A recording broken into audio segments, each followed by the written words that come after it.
if you guys have been keeping up with Palworld news, but there's been a couple like little hints here back and forth about PvP. As you guys know, there is a Twitch rival thing happening right now where people are competing in Palworld. In addition to that, there is a trailer that was prior to Palworld that has a battle arena where you see pals fighting each other. So I wanted to make the best combat team list so you guys can know what to get ready for, what pals you should be working on to be able to have these pals ready for when, you know, either the PvP comes out or the arena comes out, due to the fact that we don't know if things are going to get harder or they're going to get easier. Is it going to be harder to make babies? Is it going to be harder to actually capture the pals? So with that being said, let's go ahead and dive in and take a look at the teams. So I've broken down the teams based on the status effect that they're able to do. We're going to start off with the neutral team. So for the neutral team, we're going to get ourselves a Fangalope, and we want to make sure we have this because he is one of the hardest hitting natural pals out there. Or if you don't have access to a Fangalope, but you do have access to a Pladeus, that is who you want to put here. Now, what you want to get here is you want to make sure you get yourselves as many as you possibly can of the Ribbony, and you want to make sure you stack these as much as you possibly can due to the fact that those are going to actually increase the damage that you do when you have them stacked. So that's what you want to go. If you're going the neutral route, that is who you want to have. Now, moving along to the dark team. So for the dark team, we have a lot of options, man. So we have Hellzephyr, which is the hardest hitting dark pal in the game. We have Knot, which is theoretically the best one. It kind of goes hand in hand with Hellzephyr. If you want to do like a versus video, let me know and we'll put that down. Or Necromus. Those are the ones you guys want to have. Now, the thing you want to do here is you want to make sure you have hook crates in your arsenal. You want to make sure you have as many hook crates because what this is going to allow you to do, it's going to allow you to increase the damage of the dark team. So the more hook crates you have, the more damage you're going to be able to output as a dark team. Now, I want to know from you guys, who do you pick as your favorite dark team as the most powerful one? Is it Hellzephyr, Knot, or Necromus? Let me know in the comment section down below. Now, as for the dragon team, it's a little bit harder to kind of compose due to the fact there isn't a specific character that boosts dragon skills. But the great thing with Jet Dragon and Astragon is that they have multiple options here.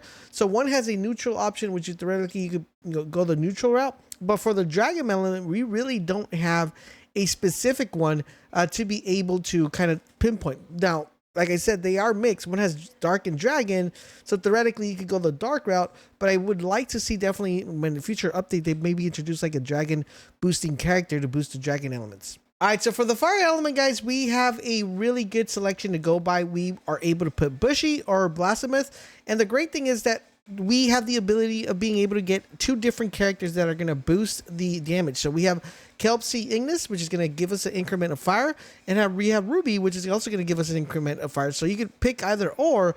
This makes it a little bit more flexible because you're able to actually have multiple people you could find and farm to be able to increase that fire damage.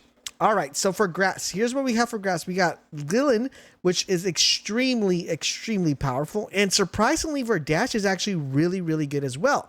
The great thing about this, guys, is that there's only one specific character that actually boosts this, and that's going to be Bristol. So you're going to be able to increase that grass damage, and grass is actually pretty powerful. Now, do keep in mind, guys, I personally prefer Verdash, and I'm going to have a video where I kind of build like the most powerful Verdash. You guys are definitely going to want to check that one out.